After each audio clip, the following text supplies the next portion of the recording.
क्या आपने कभी सोचा है, अगर इंसानियत का सबसे अंधेरा चेहरा सामने आए तो वो कैसा होगा? एक लड़की जिसे प्यार नहीं बल्कि नरक मिला।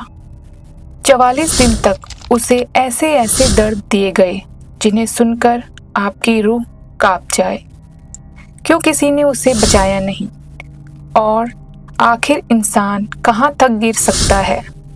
ये अब तक का सबसे भयानक और दर्दनाक केस माना जाता है, क्योंकि इस केस ने हजारों लोगों को रुलाकर रख दिया था।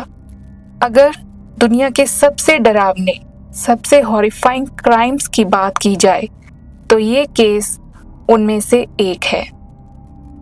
कमज़ोर दिल वाले व्यूअर्स के लिए एडवाइस है कि वे इस वीडियो को स्किप कर सकते हैं। हेलो दोस्तों, welcome back to yet another episode of triggered tales. अगर आपको हमारी वीडियोस इंफॉर्मेटिव लगती हैं तो हमारे चैनल को सब्सक्राइब करें। हम अपने वीडियोस को और कैसे इम्प्रूव कर सकते हैं, प्लीज़ अपने सजेशंस हमें कमेंट बॉक्स में लिखें। So let's dive into the case of Junko फ्रूटा। 4 लड़कों ने किसी लड़की को मारकर एक 55 गैलन ड्रम में बंद कर दिया था और फिर उस ड्रम को कंक्रीट से भरकर वकासू नाम की कंस्ट्रक्शन साइट पर फेंक दिया था। एक आदमी की नज़र जब उस ड्रम पे पड़ी तो उसने पुलिस को इन्फॉर्म किया। पुलिस जब उस जगह पहुंची तो उन्हें एक ड्रम मिला और उसके अंदर मिली एक लाश। किसकी थी ये लाश? कौन थे वो लड़के? इन सभी सवालों के जवाब इस वीडियो में हम आपको बताएंगे। जंको फ्रूटा एक 17 साल की स्कूल गर्ल। उसकी फैमिली में उसके मम्मी पापा के अलावा एक बड़ा और एक छोटा भाई था। जंको स्कूल के साथ साथ पार्ट टाइम जॉब भी करती थी। वो अपनी फैमिली को फाइनेंशियली सपोर्ट करने के लिए प्लास्टिक फैक्ट्री में जॉब करती थी। ना शराब, ना स्मोकिंग, बस पढ़ाई और अपने सपनों में खोई हुई। वो स्कूल की सबसे समझदार, सबसे पॉपुलर स्टूडेंट थी। शायद यही अच्छाइयाँ उसकी दुश्मन भी बन गई थी। बहुत से स्टूडेंट्स उससे जलते थे। स्कूल में 4 लड़के थे, हिरोशी मियानो, जो ओगुरा, शिंजी मिनाटो और यासुशी वातनाबे। चारों स्कूल छोड़ चुके थे, लेकिन रोज स्कूल आते थे दूसरे बच्चों को बुली करने। उनसे सभी डरते थे, क्योंकि हिरोशी का लिंक था लोकल याकुजा गैंगस्टर्स से, यानी कोई भी उनसे पंगा नहीं लेता था। और हिरोशी को जंको पे क्रश था। एक दिन उसने जंको को प्रपोज किया, लेकिन जंको ने उसे रिजेक्ट कर दिया।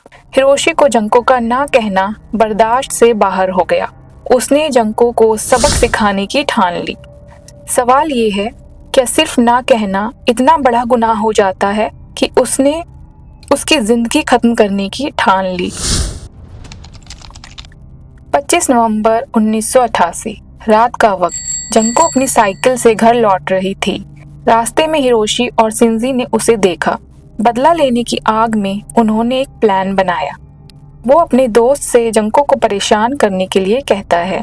शिंजी ने जाकर उसकी साइकिल को लात मारी। जंको गिर पड़ी और हिरोशी मदद करने का दिखावा करने के लिए पीछे से आता है। वो उसे पहचानती थी तो उस पर भरोसा कर बैठी, लेकिन उसे क्या पता था वो भरोसा उसकी मौत का पहला कदम होगा। हिरोशी कहता है, चलो मैं तुम्हें घर छोड़ देता हूँ। थोड़ी दूर जाने पर वो चारों लड़के जंको को किडनैप करके मिनाटो के घर में बंद कर देते हैं। शुरुआत में उसके घर वालों को बताया गया कि वो उनकी दोस्त है और कुछ दिन यहीं रहेगी, पर असल में वो एक कैदी थी। उसने जंको को धमकी दी, अगर तुमने कुछ बोला तो मैं तुम्हारे परिवार को खत्म कर दूंगा। उस रात जंको के साथ जो हुआ वो सिर्फ एक अपराध नहीं था, वो इंसानियत के नाम पर एक दाग था। फिर हिरोशी ने अपने दोस्तों को बुलाया। चारों ने जंको के साथ वह सब किया जो किसी दुश्मन के साथ भी नहीं किया जाता। दूसरी तरफ टाइम पर घर ना पहुंचने पर जंको के पेरेंट्स परेशान होने लगते हैं। वो पुलिस कंप्लेंट करते हैं। किसी तरह हिरोशी को ये पता चल जाता है कि जंको के पेरेंट्स पुलिस स्टेशन गए थे। वो फिर एक नई चाल खेलता है। जंको से उसके पेरेंट्स से ये कहने के लिए फ़ोन करवाता है कि वो उसे ना ढूंढे। वो एक लड़के से प्यार करती है और उसके साथ ही रहेगी, घर कभी वापस नहीं आएगी। उसके पेरेंट्स अपनी कंप्लेंट वापस ले लेते हैं और फिर शुरू होता है जंको के साथ नर्क से भी बदतर सलूक। क्या आप सोच सकते हैं एक लड़की को 44 दिन तक बंद करके क्या क्या किया जा सकता है? हर दिन जंको के साथ रेप, टॉर्चर और पिटाई होती रही। उसे नंगे पांव ठंड में खड़ा रखा गया, सिगरेट से जलाया गया, हथौड़ों से मारकर हड्डियां तोड़ी गईं। कभी लाइटर से उसके चेहरे को जलाया गया, कभी बोतलें उसके शरीर में घुसाई गईं। वो रोती रही, चिल्लाती रही, पर कोई उसे सुनने वाला नहीं था। सोचिए, उसके शरीर पर जगह जगह चोट के निशान थे।